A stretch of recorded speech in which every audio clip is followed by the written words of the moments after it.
More than 13 years have passed since. Libyan leader Muammar Gaddafi was executed, yet the fate of his family remains shrouded in mystery and continues to intrigue many. Back in 1986, Gaddafi claimed that his adopted daughter Hana had been killed during an airstrike in Tripoli, but later it turned out that she might still be alive and well to this day. And that's not all. There are fascinating details about who her biological mother could be, so what really happened to Gaddafi's adopted daughter? Stick around to uncover this chilling and mysterious story. Libyan leader Muammar Gaddafi was known for his eccentric personality, and his personal life always sparked curiosity and speculation. His family in particular was a topic of fascination, filled with mystery and drama. In my earlier video, I gave an overview of his family, but let's look closer. Gaddafi's first marriage was to Faisha Alouia, union that lasted only about a year. During this brief marriage, they had a son named Muhammad, Gaddafi's firstborn. After the divorce, Gaddafi married Safia Farkesh, a former nurse, and this relationship became a cornerstone of his personal life. Safia remained by his side for over 40 years, staying loyal to him even in the most difficult times. Together, they had 7 children, 6 sons and 1 daughter. Despite having a large family of their own, the Gaddafi made the unusual decision to adopt 2 children, a girl named Hana Gaddafi and a boy named Milad Gaddafi. This raises an intriguing question: why would a man who already had 8 biological children choose to adopt more? There could be several reasons behind this. First, it's important to note that the Gaddafi family was fabulously wealthy. Raising 2 additional children wouldn't have been a financial challenge for them, but wealth alone doesn't explain such a decision. Perhaps it was a way for Gaddafi to project a more compassionate image to the world. Adopting children could be seen as an act of generosity, a way to soften his otherwise controversial and often ruthless public image. On the other hand, there might have been personal reasons at play. Hana, for instance, was reportedly adopted as an infant, and Gaddafi was said to have been deeply fond of her. Some believe that adopting children gave him a sense of fulfillment or satisfaction that extended beyond politics and power, a rare glimpse into a more human side of the dictator.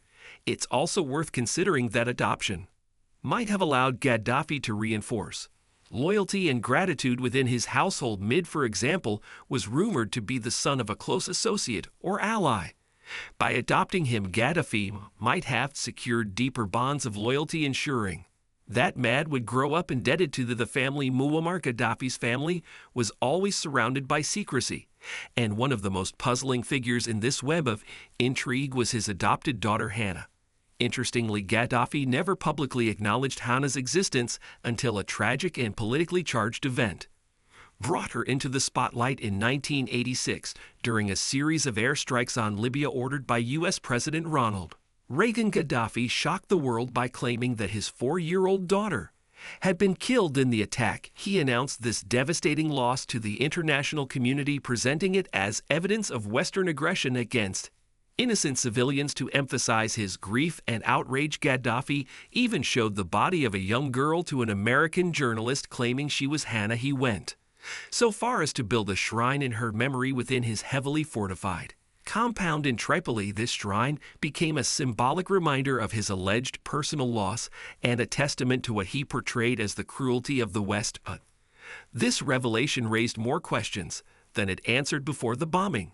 Gaddafi had never mentioned Hana in public. There was no record of her in official Libyan documents, nor was she ever seen alongside his other children in public appearances. This led to widespread speculation: was Hana's death a tragic reality or a calculated fabrication? Some believed Gaddafi had invented the story of Hana's death or even her existence solely to gain international sympathy and stoke anti-Western sentiment among his supporters. The story of Hana Gaddafi's death endured as long as Muammar Gaddafi held on to power. Her name became a symbol of victimhood under Western aggression, and on the 20th anniversary of the bombing that allegedly claimed her life, Gaddafi organized the Hana Festival of Freedom and Peace to honor Her memory, yet over the years, bits and pieces of evidence surfaced that challenged the official narrative and hinted at a more complex story. In a series of home videos from the late 1980s, the Gaddafi family enjoys a camping trip just outside Tripoli. Among the scenes of laughter and play, one striking moment stands out: Muammar Gaddafi interacting tenderly with a young girl identified as Hannah in the footage. She is seen kicking a football and being embraced by her father, a glimpse into the controversial leader. Private side, the video was recorded by Muhammad Hadley, one of Gaddafi's 3 official cameramen at the time. Ali worked closely with the family for 9 years, capturing public appearances and intimate family moments. In this particular clip, Gaddafi can be heard speaking directly to the child repeatedly. He asks her, "How are you?" and affectionately refers to her as the little heroine Hannah. What makes this footage so intriguing is its timing. It was reportedly filmed around 3 years after the 1986 U.S. air raid on the Bab al-Azizia compound in Tripoli, during which Gaddafi claimed that Hannah had been killed. On the tape, other family members can also be heard addressing the girl as Hannah, leaving little doubt about her identity. In 1999, a curious photograph emerged that seemed to doubt Hannah's tragic fate. The Xinhua news agency in China published an image of Gaddafi during a visit to South Africa. The picture showed him sitting with his wife, Safia Farkesh, and 2 young girls having lunch with Nelson Mandela. The caption identified the girls as Gaddafi's daughters, Aisha and Hannah. However, this raised a question: if Hannah had supposedly died in 1986, how could she appear in a photo 13 years later? The caption could have been a mistake, but it sparked speculation. The identity of the girl sitting next to Aisha was unclear, adding more mystery to the puzzle. The intrigue deepened in 2011. Just as the Libyan revolution gained momentum, the German newspaper Welt am Sonntag published a document from a Swiss bank listing 23 members of Gaddafi's family. Among the names was Hannah Gaddafi. According to the document, Hannah's birth date was November 11th, 1985. If this was accurate, it meant she would have been just 6 months old during the 1986 US bombing campaign, not 4 years old as previously claimed. This inconsistency in her age further muddied the waters, but that wasn't the only revelation. Dental records from the Libyan embassy in London suggested yet another twist. In August 2011, the Daily Telegraph reported that an English dentist had been flown to Tripoli years earlier to treat a patient named Hannah Gaddafi. This revelation prompted questions about whether there might have been 2 different Hannahs. The dentist later told British authorities it's possible perhaps there could be a second Hannah Gaddafi. It's not beyond the realms of possibility. These conflicting pieces of evidence left many wondering about the truth. Was the Hannah who appeared in the 1999 photograph the same Hannah listed in the Swiss bank documents? Was she the girl who reportedly underwent dental treatment in London? And if so, why did Gaddafi continue to claim that she had died in 1986? One theory is that Gaddafi might have adopted another girl after the death of the first Hannah, choosing to give her the same name as a way of keeping her memory alive. Alternatively, it's possible that Hannah never died in the bombing at all, and the entire story was a fabrication designed to serve Gaddafi's political agenda. Another possibility is that the second Hannah was a completely different person, a relative or close family friend who was taken into the Gaddafi household and assumed to be his daughter for years. The story of Hannah Gaddafi's tragic death in the 1986 US bombing raid was a cornerstone of Muammar Gaddafi's propaganda, yet documents, photographs, and personal items found in Gaddafi's compound after the fall of his regime suggest a very different story, one where Hannah not only survived the attack, but went on to lead a privileged and influential life in Libya. Senior officials at the British Council had evidence that Hannah was alive, yet they never shared this information with government ministers in London. According to these findings, Hannah studied medicine in Tripoli and became a doctor. Astonishingly, she also took English classes at the British Council in the Libyan capital, earning a grade for her studies just a few years before the revolution. This fact alone suggests that Hannah was alive and thriving under her father's rule. Evidence from Gaddafi's compound painted a vivid picture of Hana's life. Among the discoveries was an examination paper from a Libyan medical facility written in Arabic and signed, Hana Muammar Gaddafi, a passport. Photograph of a young woman believed to be Hana was also uncovered, along with pictures of her standing next to Gaddafi's biological daughter Aisha. These images show a confident young woman very much alive, contradicting the alleged story of her death. Hana's room in the compound further supported the idea that she lived a normal, albeit highly privileged life. The room contained a collection of personal belongings, including a Sex and the City DVD box set, pop CDs featuring the Backstreet Boys, and even cellulite treatment products. Alongside these items, shelves were lined with medical textbooks and photographs of a woman in her mid-20s wearing medical scrubs added to the evidence that she was actively working in the medical field. In fact, Hana's role in Libya's healthcare system went far beyond being a practicing doctor. According to the German newspaper Die Welt, reports Hana was a powerful figure in the Libyan medical profession, working directly for the country's health ministry. She reportedly wielded significant influence with several hospitals under her supervision. However, her reputation was not without controversy. Some sources claim she used her position to block the careers and promotions of colleagues, solidifying her authority in the medical community. Hana's life wasn't confined to her work as a doctor. She spoke fluent English and was known to travel to London frequently for shopping trips, enjoying the luxuries her family's wealth afforded her. This contrasted with the image of the innocent child whose life was cut short in the bombing, a narrative that her father used for decades to generate sympathy and fuel anti-Western sentiment. According to insiders, Hana Gaddafi built a reputation as a capable surgeon before the uprising against her father's regime. She reportedly performed her duties effectively in a Libyan hospital, gaining respect for her medical skills. For years, she seemed to balance her work with the privileges and pressures of being Muammar Gaddafi's daughter. However, as the 2011 revolution unfolded, Hana's role in the hospital shifted dramatically, and her presence became a source of tension among the medical staff during the uprising. Insiders described how Hana used her position to exert significant control over hospital operations. She allegedly created immense pressure on doctors and nurses, ensuring that no unauthorized procedures or covert actions could occur. Her influence extended so far that staff members feared for their jobs and even their safety if they did not comply with her demands. One of the most chilling allegations against Hana is that she ordered medical personnel not to treat wounded rebels or anyone paired as opposing the Gaddafi regime. These instructions reportedly caused significant moral and ethical dilemmas for the hospital staff, who were torn between their professional oaths and the fear of reprisal. Hana's directives added to the already volatile atmosphere in Libya at the time, further polarizing the medical community and deepening the divides within the country for the injured fighters and civilians seeking help during the revolution. Hana's strict oversight likely meant a denial of critical care to those loyal to the regime. Her actions may have been seen as an effort to protect her father's rule, but for others, it was a stark reminder of the Gaddafi family's willingness to prioritize their power over human lives. These accounts of Hana's actions during the uprising starkly contrast with the image of a skilled and dedicated surgeon she reportedly was before the revolution.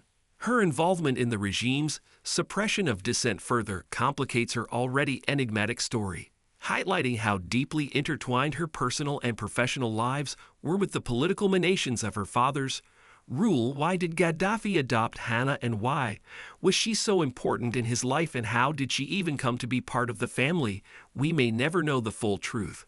However, one fascinating theory comes from the book Gaddafi's Harem, the story of a young woman and the abuses of power in Libya by French journalist Anat Kojan. The author suggests that Hana might not have been adopted at all. Instead, she could have been Gaddafi's biological daughter, born from his relationship with a powerful Libyan political activist. Huda Ben-Amr. Gaddafi's love life was no secret. He was known for being unfaithful to his wife Sophia and had countless affairs. Many women sought his attention, willingly hoping to gain influence or favor. Others, however, were taken by force, with no choice in the matter. According to the book Huda Ben Er was one of the women who shared his bed. Unlike many others, Huda's connection to Gaddafi wasn't just personal but deeply political. Huda came from a poor family in Benghazi, but quickly rose to fame and power. She became a fierce supporter of Gaddafi's regime and gained national attention in 1984 during a public execution staged by the government. This execution was meant to silence political opponents who dared to express their opposition to Gaddafi. Huda took part in the execution and brutally dealt with one of the condemned. This brutal act earned her a reputation as one of the most loyal and ruthless defenders of Gaddafi's rule. People began calling her Huda the hangwoman, the executioner, and even the vampire. While her actions horrified many, they also solidified her position as a key figure in Gaddafi's inner circle. Her loyalty to him seemed unshakable. The theory in Cohn's book claims Hana might have been Huda's daughter fathered by Gaddafi. If true, this could explain why Hana was brought into the Gaddafi family and why she held such a special place in his life. Gaddafi may have wanted to protect the truth about Hana's parentage by presenting her as an adopted child at the same time.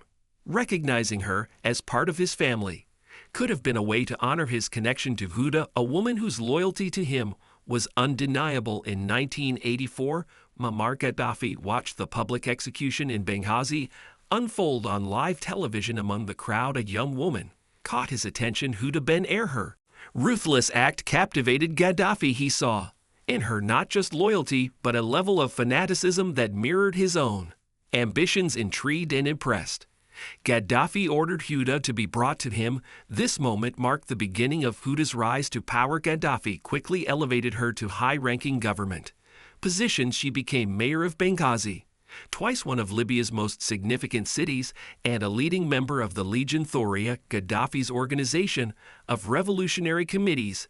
These committees were tasked with enforcing the dictator's rule and suppressing any opposition. Over time, Huda became one of Gaddafi's closest allies and one of Libya's wealthiest and most influential women. Her loyalty and proximity to Gaddafi earned her a special place in his inner circle. She was considered untouchable and used her position to solidify her power. By all accounts, she became Gaddafi's favorite, someone he trusted and admired politically and personally. Their relationship, however, went beyond politics. According to theories and accounts, Gaddafi's connection to Huda also had a more intimate side.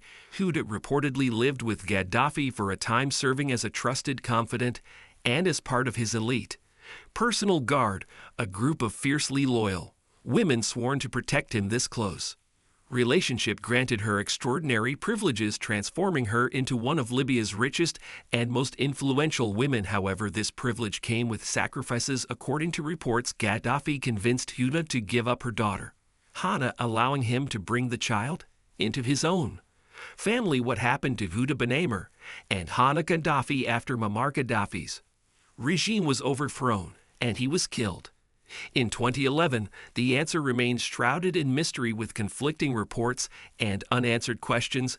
Huda Ben Er, once one of Libya's most powerful women, faced the wrath of those who had suffered under the regime. It was reported that she was captured and detained, and her home in Benghazi, symbolic of her wealth and influence, was burned down by an angry mob. However, there was no official confirmation of her arrest, and she never stood trial. Somehow, Huda managed to escape Libya amid the chaos, avoiding the fate of other regime loyalists. The last known mention of her was in 2022 when she resurfaced for an interview, though her location remained undisclosed. Where she lives now and how she continues to evade justice is a question left unanswered. The fate of Hana Gaddafi is even more elusive. After the fall of Tripoli, Hana reportedly fled with her adoptive mother, Safia, and three siblings, Muhammad, Hannibal, and Aisha. The family initially found refuge in Oman, where they lived under the condition of avoiding political activity before later relocating to Egypt. Since then, Hana has disappeared entirely from public view, and no verifiable information about her whereabouts or activities has emerged. If Hana had followed her family, she would have likely lived in Egypt or another country that had granted them asylum. Born in 1985, she would now be around 39 years old. Her life today is a matter of speculation. With her medical training and fluent English Hannah might have pursued a career in a quieter capacity. Far from the political turmoil that once surrounded her, perhaps she continues to practice medicine under an assumed identity, seeking to live a normal life, away from the legacy of her infamous father. Alternatively, she could live anonymously, supported by the remnants of the Gaddafi family's wealth. Hannah Gaddafi's story remains one of the most fascinating mysteries of Air. Gaddafi's regime, shrouded in secrecy, controversy, and unanswered questions, was she a victim, a survivor, or a symbol of political propaganda? We may never know the full truth, but her life intrigues us. If you enjoyed this video, please like, share, and subscribe to the channel. Let me know your thoughts in the comments. Thank you for watching.